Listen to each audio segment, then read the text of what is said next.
En los antiguos textos de Sumeria, tenemos descripciones de estos seres descendiendo del cielo, llamados los Anunnaki. El término Anunnaki significa aquellos que vinieron del cielo.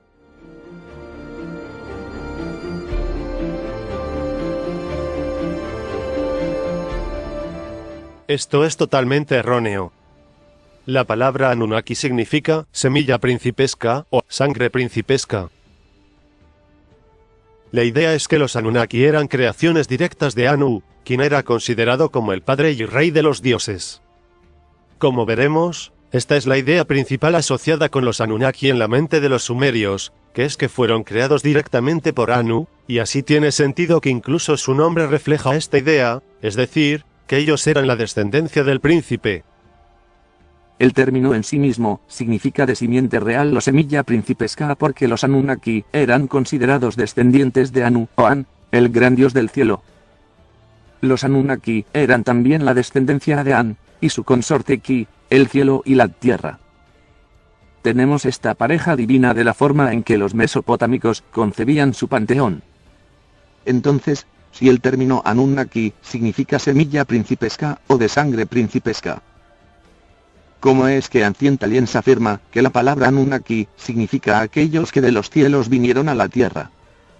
La respuesta corta es que todo lo que Ancient Aliens dice acerca de los Anunnaki viene de un hombre llamado Zecharia Sitchin. Sitchin escribió muchos libros afirmando que los Anunnaki en realidad eran los extraterrestres.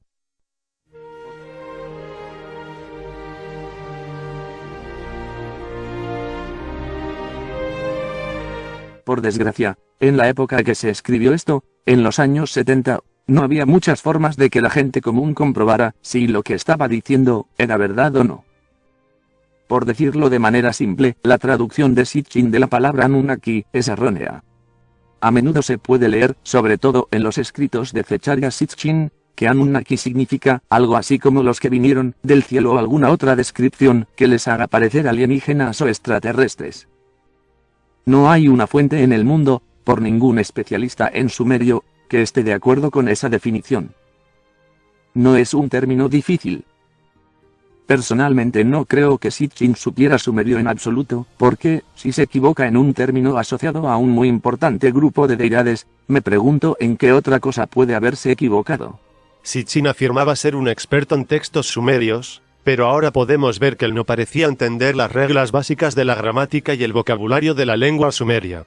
Varios eruditos cuestionaron sus traducciones y su falta de credenciales académicas en el área, señalando que no hay registro de que Sitchin tuviera nada más que un título en periodismo. Uno de esos eruditos es Michael Heiser. A día de hoy no he podido encontrar, ni lo han hecho otras personas a quienes he pedido ayuda, gente que le gustó Sitchin, las credenciales de sus conocimientos de algunos de los idiomas, o de estar acreditado de alguna manera en estudios de las culturas del Oriente Próximo. A medida que avanzamos y miramos en puntos específicos de las ideas de Sitchin, articulados por Ancient Aliens, creo que usted verá que determinar la verdad acerca de este difícil tema no está fuera del alcance de una persona común. Se dice, palabra por palabra, que estos seres descendieron del cielo en vehículos voladores.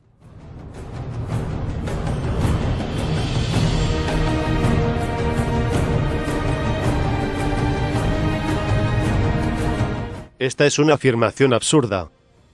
Desafío a cualquiera a encontrar ese texto, palabra por palabra. Usted puede hacer una búsqueda en línea, y literalmente, ver todas las referencias al término Anunnaki en los textos sumerios. La única vez que se refiere a algo similar es cuando habla de los Anunnaki, siendo creaciones directas de Anu, en el cielo. Aquí algunos ejemplos: los Anunna, los dioses, a quienes An concibió en el cielo. Los Anunna, a quienes An en el cielo concibió. Estos textos hacen hincapié en el punto de que el principal concepto sumerio respecto a los Anunnaki era que estaban creados directamente por An, que es lo que se está diciendo aquí. La idea de que el texto dice, descendieron de los vehículos voladores, es pura ficción. Y es la manera más respetuosa que se me ocurre para describir esto. Lo que hace Ancient Aliens aquí es mostrar imágenes del disco solar al lado cuando hablan de los Anunnaki. Y supongo que esperan que el público piense que los textos hablan de estos discos como naves espaciales en las historias sumerias, cuando en realidad los discos solares vistos en la iconografía no están asociados con los Anunnaki en absoluto, sino más bien con el Sol y el dios del Sol. Esa es la razón, probablemente, por la que Giorgio Tsoukalos dice lo siguiente: y siempre fueron descritos o representados flotando sobre, entre comillas, la gente común. dado que los Anunnaki nunca se representan flotando sobre la cabeza de las personas, podemos ver que ellos quieren que la gente crea que el icono del disco solar es una nave Anunnaki. Esto es erróneo por varias razones. Número 1. Los discos solares en la cultura sumeria en realidad representaban al Sol, o al dios Sol. Todos los días se ve al Sol viajando a través del cielo y esto ha sido facilitado poniendo alas en el Sol. Usted necesita saber que no hay nada en estas descripciones del Sol en los textos sumerios que pueda sugerir que estaban hablando de un ovni. Por aburrido que pueda ser, en realidad estaban hablando sobre el Sol. Una forma de demostrar esto se encuentra en la epopeya de Gilgamesh. Gilgamesh adora a Shamash, el dios solar, con el fin de obtener su favor en una parte de su viaje, y lo hace mirando al este por la mañana, es decir, en la dirección del sol naciente. La idea que Ancient Aliens propone, de que los Anunnaki salían de los discos solares o que eran representados montando en ellos, no es la verdad, no hay manera de evitarlo. Podemos encontrar no solo las descripciones de los Anunnaki, sino también representaciones. Podemos verlo en las estatuas, en los tallados, por lo que es muy interesante ver que esos seres lucieran como viajeros espaciales de hoy con sus extraños trajes. Algunos llevaban relojes de pulsera, tenían las botas puestas y los cascos y, sobre todo, alas. A lo largo de la serie, Ancient Aliens muestra estas imágenes de genios alados acadios y se refiere a ellos como Anunnaki. Pero curiosamente estos genios alados no son Anunnaki. De hecho estos relieves ni son ni siquiera sumerios, son acadios. Pero bueno, ya que estamos aquí, ¿podemos explicar lo que está pasando en esas imágenes, aun cuando no tienen absolutamente nada que ver con los Anunnaki? La creencia era que ciertos aspectos de la naturaleza estaban controlados por esos genios alados. Lo más notable es que eran los responsables de la fertilización de los cultivos. Fueron representados a menudo con un cubo de polen o de agua en una mano, y un ramo de flores masculinas o un cono de pino en la otra mano. A menudo se representaban fertilizando un árbol, y era símbolo de fecundidad. A veces se muestran mirando al rey, lo que, debido a las inscripciones adicionales, sabemos que significa que el rey era un intermediario con los dioses y responsable de la fecundidad de la tierra y de la gente. Una forma de demostrar esto es explicar lo que Ancient Aliens llama reloj de pulsera. En primer lugar, usted debe tomar nota de que si esto es un reloj, entonces esos genios eran serios en cuanto a la hora, porque llevaban uno en cada muñeca, y con frecuencia, también en una diadema. El llamado reloj es en realidad un símbolo acadio de Ishtar, diosa de la fertilidad.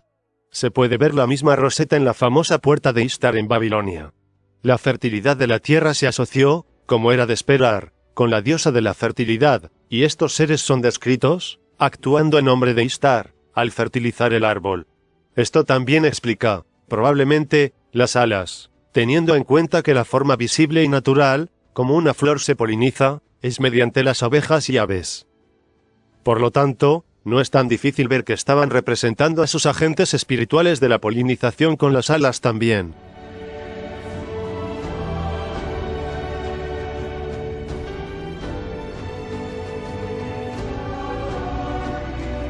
Secharia Sitchin ha sugerido esencialmente que la razón por la que nos visitaron en el pasado remoto es que el planeta natal de los antiguos astronautas necesitaba oro para su atmósfera, y que su contenido de oro en la atmósfera se estaba agotando, por lo que vinieron a la Tierra para extraer oro y llevarlo a su planeta de origen. Este argumento de que los extraterrestres vienen a extraer oro para su atmósfera, en el pasado remoto, es repetido continuamente por los teóricos de los antiguos astronautas. De hecho, se ha convertido en algo así como una idea fundamental dentro del movimiento. Esta idea remonta directamente de Secharia Sitchin y no tiene absolutamente nada que ver con los textos sumerios. Es interesante notar que Sitchin ni siquiera da una cita exacta de los textos sumerios para justificar esa idea de que necesitaban oro para su atmósfera.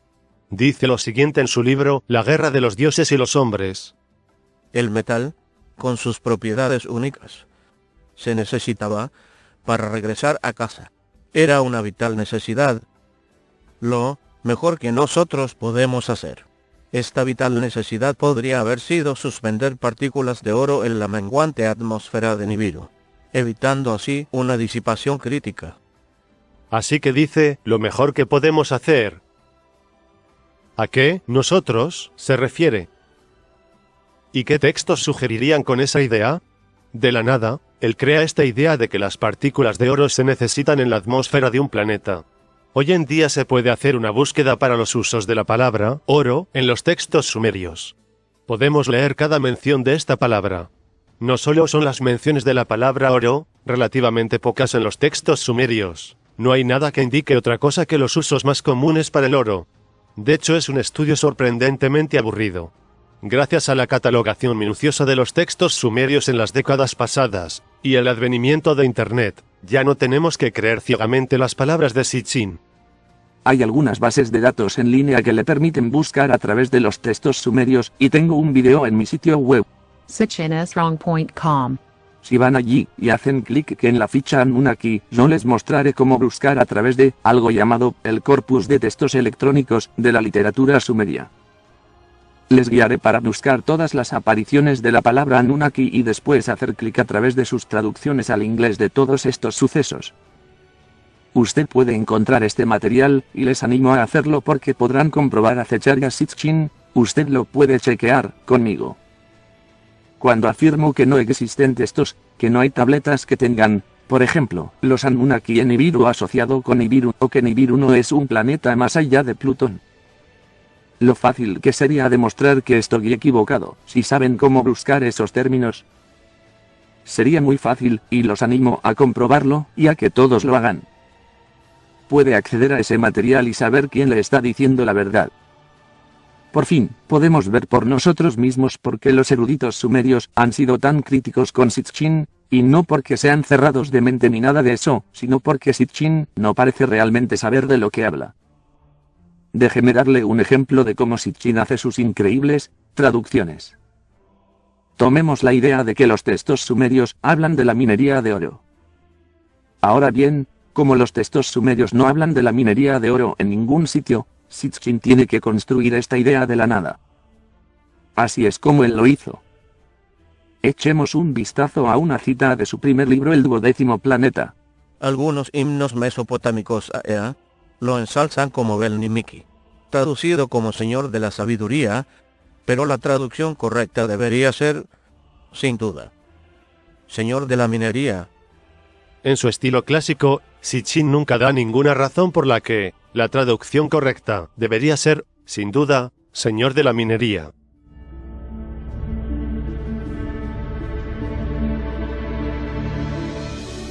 Él solo dice que debe ser y lo deja ahí. Una vez más, tenemos diccionarios sumerios escritos por los propios escribas, y los sumerios no están de acuerdo con Sitchin aquí en absoluto, así que, ¿por qué nosotros deberíamos estarlo?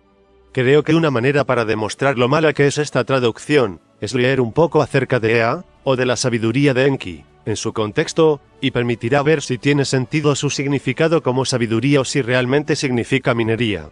Este es un ejemplo de un texto sumerio llamado Enuma Elish. Aquel que entiende todo.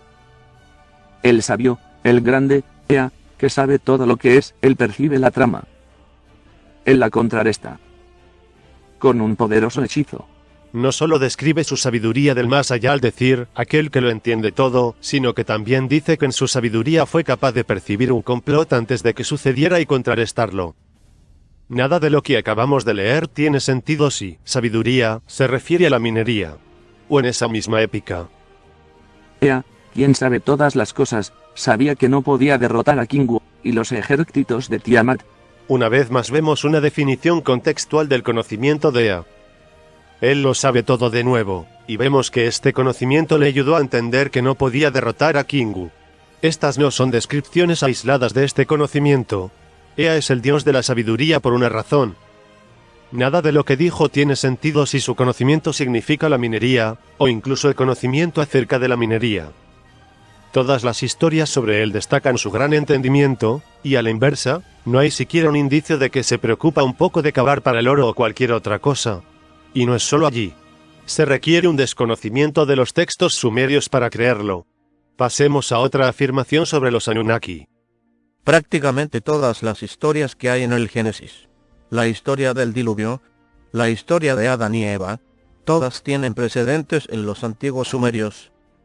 La historia que venía de los sumerios es que los Anunnaki extraían el oro en la tierra y que los trabajadores salieron de la fábrica diciendo: este es realmente un trabajo muy duro, y estamos cansados. No queremos seguir con esto. Así que tuvieron una gran reunión y decidieron crear a un trabajador primitivo llamado Adam W.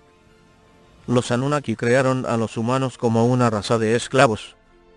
La primera cosa a tener en cuenta aquí es que en la epopeya de la creación a la que se están refiriendo, los dioses no estaban trabajando en la minería del oro. El trabajo que los dioses hacen es crear el mundo, algo que se puede esperar de una epopeya sobre la creación. Incluso afirma específicamente que estaban haciendo montañas y ríos, como el Tigris y el Éufrates. Los dioses aquí estaban cansados de la creación de la tierra, y no de la minería del oro. La epopeya continúa describiendo los siguientes eventos.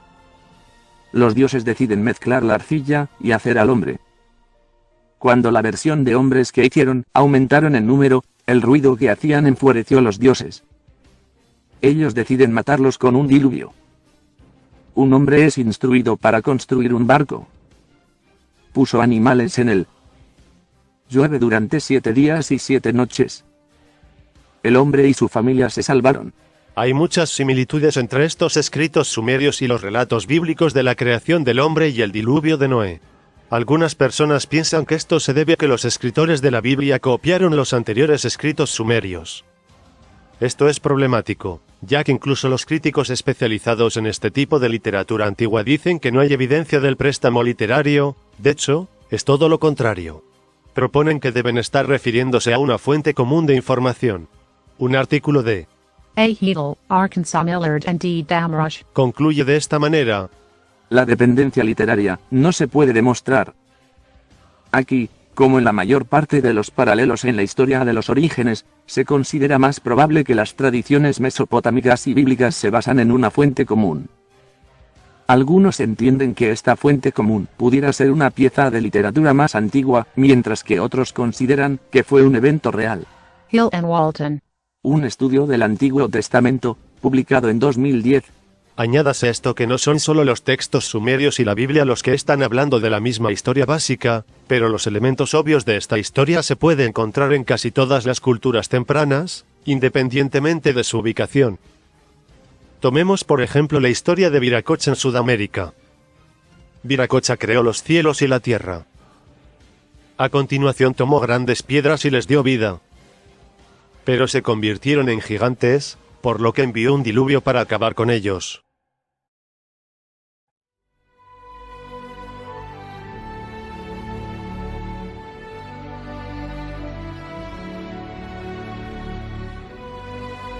Después del diluvio, él sopló en piedras más pequeñas que la primera vez criando personas pequeñas, que luego se dispersaron por todo el mundo. Y en la Biblia, en Génesis 6 vemos algo similar. Los hijos de Dios desobedecieron a Dios, vinieron a la tierra y tuvieron relaciones sexuales con mujeres humanas, produciendo gigantes llamados Nefilim. Los Nefilim con el tiempo casi eliminan a la población humana original, y esta es una de las razones por las que Dios envió el diluvio. Estas historias se encuentran de alguna forma en culturas tan separadas geográficamente como usted pueda conseguir. Están en China, Europa, Oriente Medio, se encuentran en las tradiciones indígenas de América del Norte, en América del Sur y muchos otros lugares. Las similitudes son demasiado evidentes para limitarse a negarlas. Cosas como que son 8 personas las que están en el barco se mencionan en un buen porcentaje de estas historias. Personalmente, creo que todas estas culturas están sacadas de la misma historia original, una historia que se contó de una sola manera, y que a medida que las migraciones ocurrieron a partir de ese grupo original se comenzó a añadir los detalles que eran más importantes para ellos a nivel local. Como esta historia era contada, cada una de estas culturas creyeron sinceramente que estaban transmitiendo el verdadero origen de la humanidad a sus descendientes irónicamente. Si usted lo toma en serio, si realmente había una inundación y todas las personas excepto las del barco fueron destruidas, y si la mayoría de las culturas modernas descienden de ellos, El hecho de que todo el mundo parece haber heredado la misma historia tendría sentido, ya que esencialmente tenían los mismos 8 antepasados que experimentaron un evento tan espectacular, hasta tal punto como para pasar la historia a cada generación. Propongo que algo como esto realmente ocurrió en la historia antigua. No veo ninguna manera lógica a su alrededor. La pregunta que tengo es cuál de estas versiones está más cerca de la verdad. Ancient Aliens nos dice que la versión sumeria es la más cercana a la verdad, ya que se registraron anteriormente. Eso tiene sentido hasta cierto punto, pero hay que recordar que los hechos descritos en los textos sumerios eran todavía la historia antigua de los sumerios. Así que la cuestión no es tanto acerca de la fecha de la escritura, sino más bien su capacidad para preservar la historia. Le voy a dar un par de buenas razones para dudar seriamente de que a los relatos sumerios se deba dar más peso en lo que se diferencian de los demás.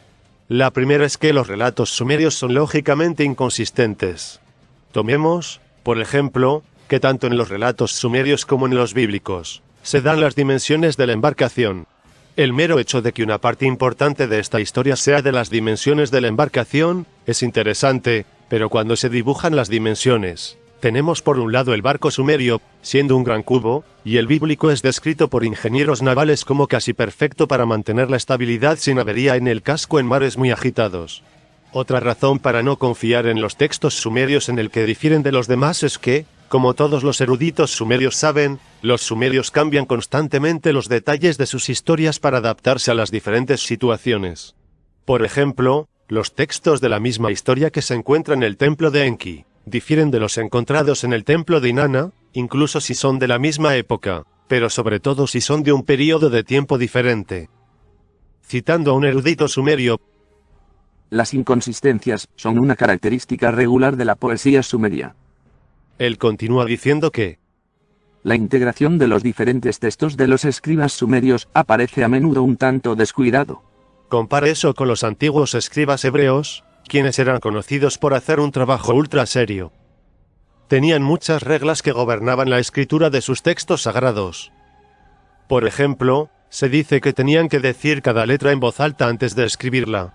Un ejemplo de esta meticulosa atención al detalle es con el rollo de Isaías que se encuentra en los rollos del Mar Muerto. Las primeras copias del Antiguo Testamento hebreo antes de los rollos del Mar Muerto fueron los masoréticos textos copiados entre los años 600 al 1000 a.C.